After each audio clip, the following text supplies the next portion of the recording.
I have a question about sadness. Sadness I get confused about because there are things that happen in life. I have a son going to Iraq in the summer. And also when you have close friends, I know it's not a death, but missing them, missing their physicalness and missing their friendship, I just feel like the sadness has to come out, but that doesn't feel good, so I get confused about sadness. It's an interesting emotion, isn't it? There are a number of things that we want to give you here. This is a very good place to begin, because we talked just a little bit ago about if there's a condition that you can't change. And when you focus upon the condition as it is, it causes you to feel uncomfortable, as in this case, sad. Then you're sort of just stuck with sad, aren't you? In other words, you can't do anything about it. You can't change it. So, is there an alternative? Is it possible for a condition to remain static and your response to it to change? It's a big question. It's a question that when we find the answer, will set you free. I want to say I know I can't control the situation, but there's that, my son's going far away. We are going to be blunt and bold first, and then we'll try to make up for it later.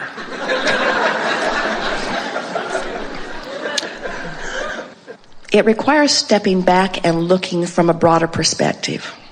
That's always what coming into alignment with source energy is, in fact. So we talked about this current and how this current's moving toward who you really are, no matter what. So focus for a little bit on your son's going far away and feel the discomfort of that within you. In other words, truly an upstream thought. And you can amplify that by saying, not only is he going far away, but it is a uncomfortable at best, dangerous at worst condition, more and more upstream. So now, is there anything that you could say that takes some of the stress out of that for you? In other words, can you talk about this situation in a way that causes you to relax and begin moving with the current a bit? Mm-hmm. Try. My belief system tells me that we all have our own paths to walk and our lessons to learn, and for some reason he needs to go there for the bigger plan that I could never grasp. So that helps me when I see people doing things. I just say that's part of their learning.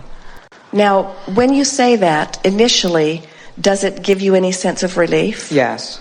So, potentially, if you can get a little bit of relief from a statement like that, then if you could continue to reach for better feeling statements, potentially you could line up with this in a way that you could maintain your feeling of well-being regardless of the condition.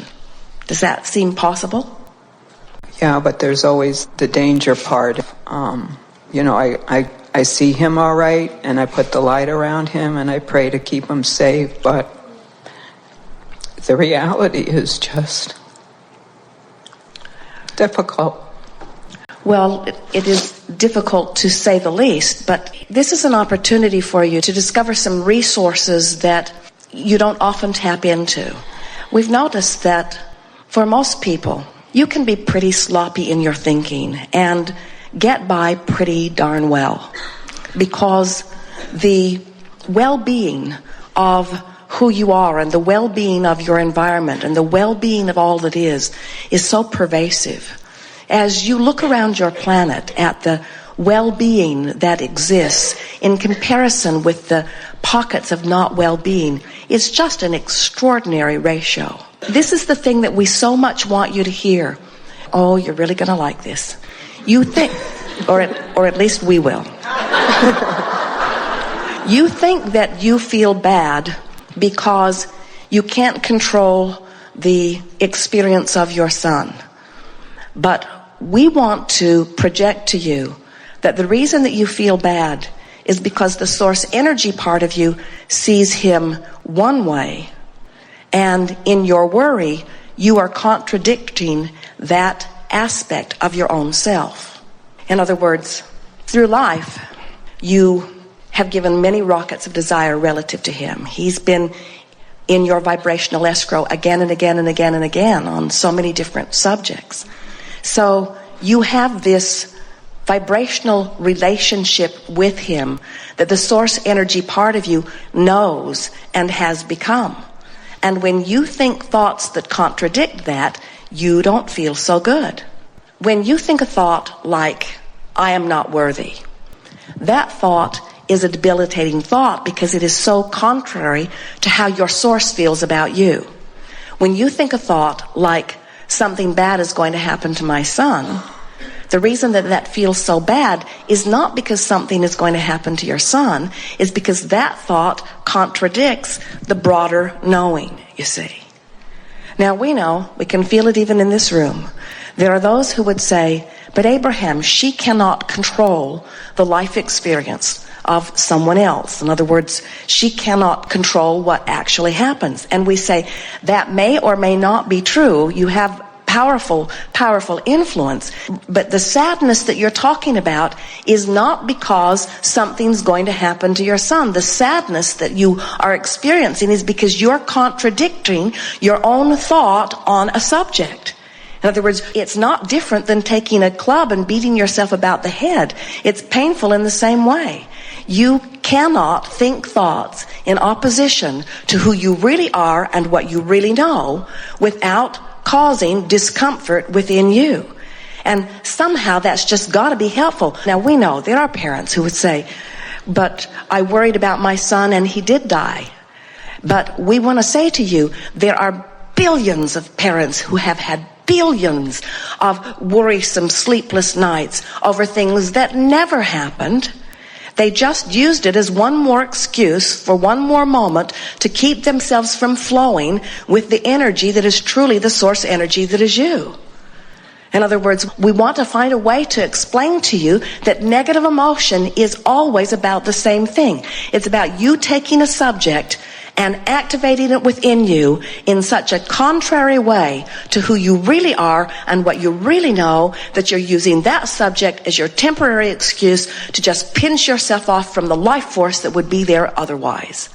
You got this rip-roaring stream going, life's going along very well, you've become the source energy part of you is all frisky and bushy-tailed over there, bright-eyed, just in love with life, so in love with life because of all that you've been living, just lapping it up, the energy's moving, the river's flowing, and then you find this debilitating thought and you focus upon it. Oh, what an incredible, uncomfortable experience, you see. And so then people say, well, you can't promise her that nothing will happen. And we say, we can promise you that if you will stay in vibrational alignment with who you are, you'll feel good. And we can promise you that your son will have his own life. And we can promise you that your son is tuned in, tapped in, turned on. We can promise you that it is not his intention for something negative to happen to him. We can promise you that while you do not have creative control over what happens to him, you do have creative control over how you feel in the moment. This is a wonderful opportunity. In fact, one that the two of you chatted about before any of you got here. It would be nice to experience some true unconditional love. People talk about unconditional love all the time, but almost no one lives it. Most everyone says, well, I can feel good under these conditions, but I cannot feel good under those conditions.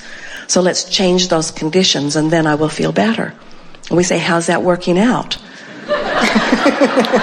That's what that whole awful war is about also, isn't it? Let's try to change some conditions so that we can all feel better. And it just gets worse and worse and worse and worse because it is not the way to go about it. The way to go about it is to live the condition, give birth to what you prefer, and turn your undivided attention toward what you want. Now let us give you some words that will help you also. We want you to know that while there are many things that many people choose in the form of contrast that you probably would not choose for yourself, there are people that are living contrasting experiences that are giving birth to powerful rockets of desires that not only will serve them for all of the rest of their life and beyond, but are of advantage to all that is too.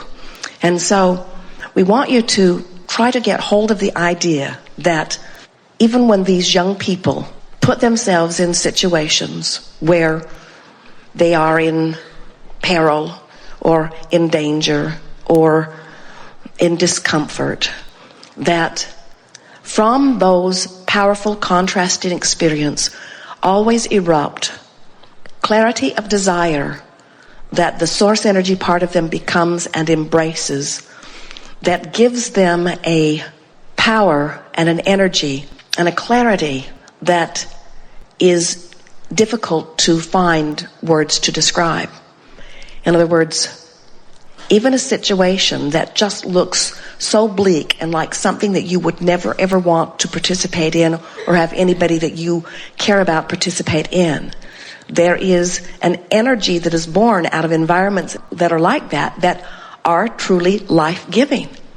So much so that when you talk to people who have been in wars, long after they have been in war, sometimes these young men are there for 2 or 3 or 4 years, and then they move on to so many other things in their life, and many, many years later, that's still the part of their life that they're talking about most, because it was a part of their life that the energy was moving in the most powerful way.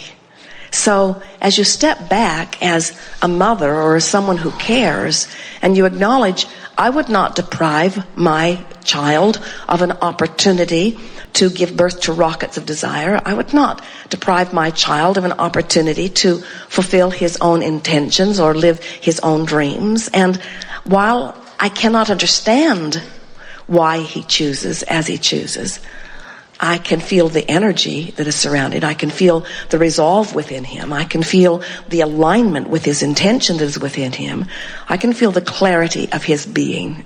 And so, as you step back and try to view him and his decision through the eyes of your own inner being, you will find yourself being in a position where you would not try to prevent him from doing that even if you could, because you realize that in all life there is contrast, and in all contrast there is a summoning of energy. And so now what you wish for him is not that he does not go. What you're wishing for him is an alignment with his resolve. You want him to get tuned in, tapped in, turned on. You want this desire that is within him and the energy that is pulling through him to give him the power and the clarity and the stamina for all that he will need. He will be more alive during that time than he will ever be in his entire lifetime. Would you deprive him of an opportunity of all of that life running through him? You see what we're getting at? Yes, I do. So then, now all you have to deal with is your sadness or your worry, and that is only a product of whether you choose an upstream thought or a downstream thought. You have control over the way you feel.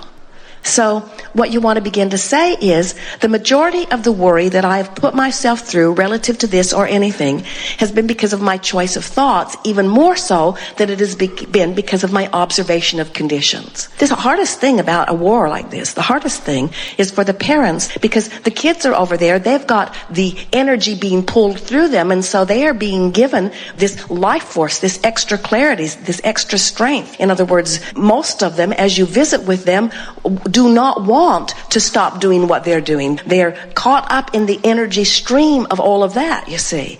And so it's the parents that are not there, that don't have the benefit of all that energy pulling through them, that are experiencing the greatest discomfort in all of that. And when you finally realize that you don't get to choose for anyone what they do, they are creating their own experience, but that you do get to choose whether you line up with your own desires relative to something or not, and you begin to practice the direction of your own thought, you're going to discover that you can actually tap into the energy stream of your own source energy and actually feel the same elation that you might feel if you were there with all of that energy being called through you.